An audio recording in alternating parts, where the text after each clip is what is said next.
5h30, 9h, tout le monde se lève. L'invité. Notre invité est Philippe Bugnon, le président de l'association de défense des conducteurs romans. Bonjour. Bonjour. En 2009, vous avez déposé l'initiative cantonale pour des piétons responsables. Son but, interdire l'utilisation du téléphone portable en marchant. Cette initiative entre en vigueur en ce moment. Des sanctions sont prévues pendant quelques semaines. Pour l'instant, on a une phase pédagogique où la police arrêtera essentiellement les utilisateurs de téléphones portables dans le canton de Vaud. On va détailler les différents aspects de cette loi. Mais d'abord, Philippe Bugnon, expliquez-nous le motif. Quel était votre objectif en 2009 en posant cette initiative qui a été acceptée directement par le Parlement d'ailleurs? Alors déjà, merci beaucoup, c'est gentil de me recevoir. On a déposé cette loi en 2009 à la suite d'un travail qu'on a eu avec beaucoup de nos membres. Depuis le début des années 2000, on a assisté à une recrudescence considérable des accidents ou des menaces accidentelles sur la route liées à l'usage des piétons et de leur téléphone portable.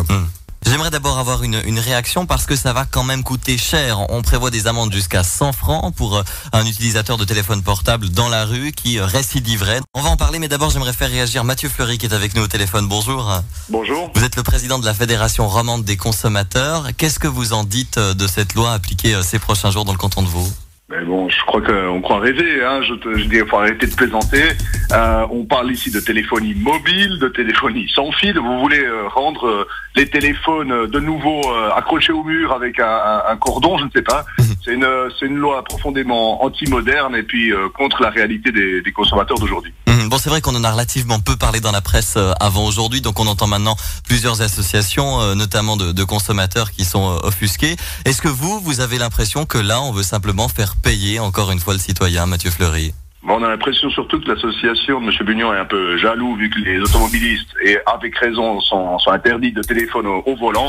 Et là, oui, alors encore peut-être une source de revenus supplémentaire sur le dos des consommateurs, c'est bien possible. En tout cas, c'est vraiment une drôle d'époque lorsqu'on arrive à des mesures aussi extrêmes. Je vous lirai quelques réactions tout à l'heure, mais déjà on peut dire que Cindy nous explique qu'elle continuera, elle, à téléphoner, advienne que pourra, nous écrit-elle sur Facebook. Philippe nous dit, quel coût pour la police avec les contrôles supplémentaires. Loïc demande si c'est une blague, il dit ça y est, les dealers seront encore moins punis que les simples passants. Bientôt on reprochera simplement à un dealer d'être au téléphone. Et puis Aurélien, lui, trouve du bon dans cette loi. Il dit c'est vrai, les piétons ne sont pas assez attentifs, ils sont addicts, ils mettent leur vie en danger, c'est aussi le rôle de l'État de les protéger. On pourra encore signaler Andy qui nous appelait de Froideville au 0842 00 10 33. Elle est caissière, elle trouve que pour la politesse c'est une bonne chose quand on passe à sa caisse dans le centre commercial dans lequel elle travaille. Les clients ne la regardent même plus, ce qu'elle nous disait. Donc pour elle, c'est plutôt une bonne nouvelle. Nous sommes avec Darius Rochebin. Bonjour. Bonjour. Quelle est votre réaction? On sait que vous utilisez beaucoup, vous, les nouvelles technologies, le téléphone portable, dans la rue aussi, j'imagine. Quand vous viendrez à Lausanne, dans le canton de Vaud, vous arrêterez d'utiliser votre téléphone portable? Bah écoutez, je respecte la loi par principe, mais c'est vrai que ce sera un grand changement pour moi parce que moi je téléphone très souvent dans la rue. Je trouve que ça meuble des moments inutiles, que ce soit pour travailler ou même pour discuter avec des copains, pour rigoler avec des copains au téléphone, c'est un moment important. Mais vous aviez l'impression, vous, de mettre votre vie en danger? C'est ce que nous disait Philippe Bugnon tout à l'heure. Franchement, non. Vous savez, comme journaliste, j'ai comme pour principe de pas me prononcer dans des débats politiques, donc on reste neutre, mais à titre personnel, c'est vrai que je vois pas tellement le danger que ça représente comme ça.